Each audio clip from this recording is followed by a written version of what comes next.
Subhanallah walhamdulillah wa la ilaha illallah.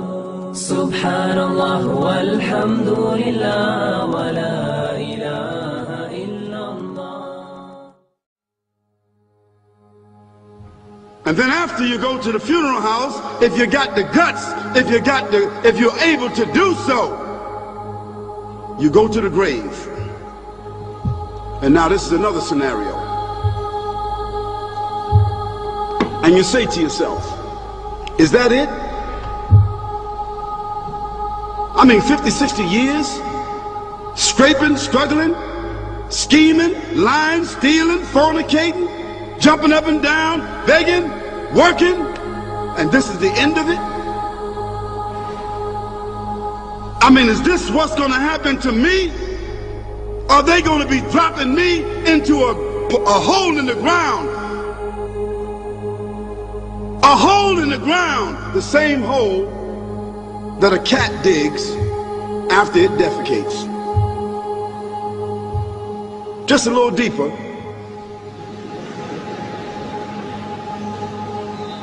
But for the same reason. The cat digs a hole because the cat has dignity. Something that human beings don't seem to have. Instinctively, the cat digs a little hole, covers it up. Humans have got to be taught to do that. But it's for the same reason. So you and we're going into a hole a little deeper than the one the cat dug. Because there's a reason for humans to go inside the grave. If the Creator wanted to, He could have caused us to live and then disappear into the atmosphere. But He didn't. He caused us to go into another womb called the tomb. You started out in the womb of your mother and you wind up in the womb of the earth called the tomb. From the womb to the tomb. This is the whole trip. And this is what you have to think about. That grave is going to be a place of drama and trauma.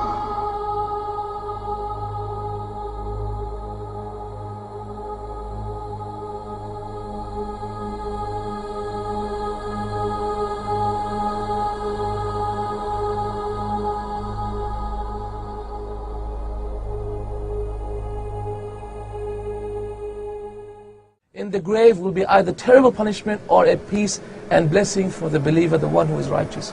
This grave that we see over here will turn into a grave of fire.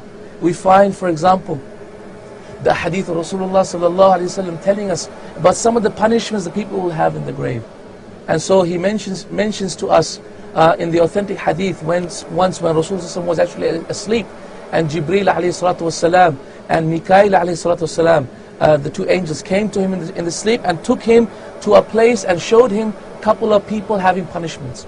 One of them was a person who was lying down, and then this angel was tearing, this man was tearing from his side to the back, and then with an iron rod, and then he would start with the next side, and before the next side he would start, the first side would start to get healed again.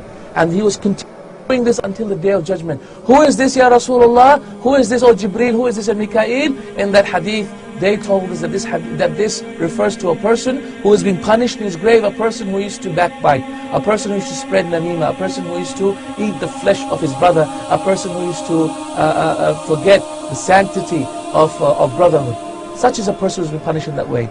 Another person Rasulullah described was a person who was swimming in an ocean of blood. And every time he would try and swim out of it, every time he would be drinking the blood and be vomiting upon himself and still drowning in that blood. And every time he would try and swim out of it, an angel would take a stone and throw a boulder and throw at him, and then it would push him all the way to the middle of that ocean. And what is that punishment? That punishment was the punishment in the grave for a person who takes riba, a person who deals in riba, a person who writes and signs a contract on riba, a person who buys his home on riba. Such is a person that is being described in this hadith, a person who deals in riba. And in the same hadith, Rasulullah said, and I came upon a people who were naked in this cauldron, in this oven, and the fire was burning them from the ground, and they were trying to climb up, but every time they would climb up, they would fall down. Who are these people, Ya Rasulullah? They are the zunat. They are the people who committed zina. And by Allah, we commit zina every day, by either our eyes, or we commit zina with our hands, or we commit zina with our mind, or we commit zina with our bodies.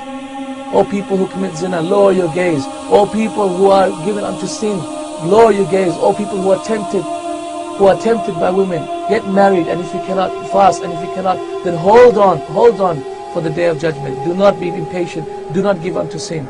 Subhanallah, these are just some of the punishments that Rasulullah told us. And look at this punishment. I just remembered it right now. The punishment was a man would be laid down on the ground, and a big huge boulder like a mountain would be thrown upon his head that would crush his body and crush his whole face. And then it would be lifted again, and his face would be formed again, and then he would be crushed down again. Who is this person, Ya Rasulullah? This is a person who learned some Qur'an and then he forgot it. This is a person who does not read the Qur'an. This is what Rasulullah described in this authentic Bukhari. A person who learns the Qur'an, then he forgot some surahs from it. A person who has the Qur'an in his home and he does not read it, he's neglecting it. Subhanallah. This is the punishment that Rasulullah described to us in these authentic hadith. بسم الله الرحمن الرحيم ألهاكم التكاثر حتى زرتم المقابر كلا سوف تعلمون ثم كلا سوف تعلمون كلا لو تعلمون علم اليقين لترون الجحيم ثم لترونها عين اليقين ثم لتسألن يومئذ عن النعيم.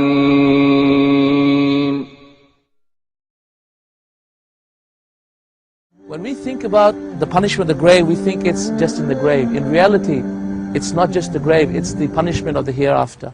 As soon as someone dies, if the punishment is written for him, then the punishment will start. Wherever he is, whether he is buried or not buried, whether he has been lost or not, whether he has been eaten up by a wild animal or he has been burnt up by a fire.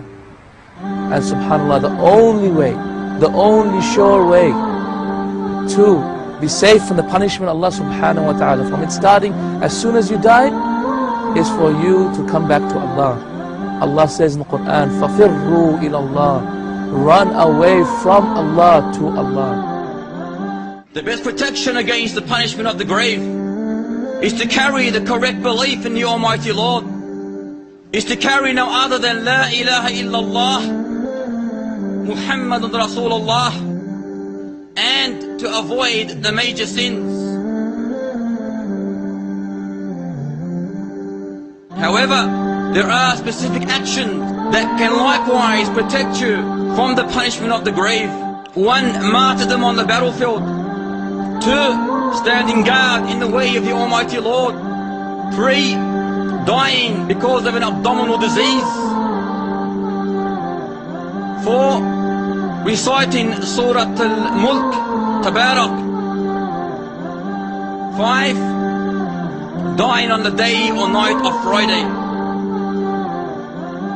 Subhanallah walhamdulillah wallahu akbar. Subhanallah walhamdulillah wallahu akbar. Subhanallah walhamdulillah wallahu akbar. The coffin that cost $5,000. I don't know what did they burn somebody in a $5,000 coffin for? I mean, if I was the funeral director, after they left, I would dig them back up and put them in another box and take that box back.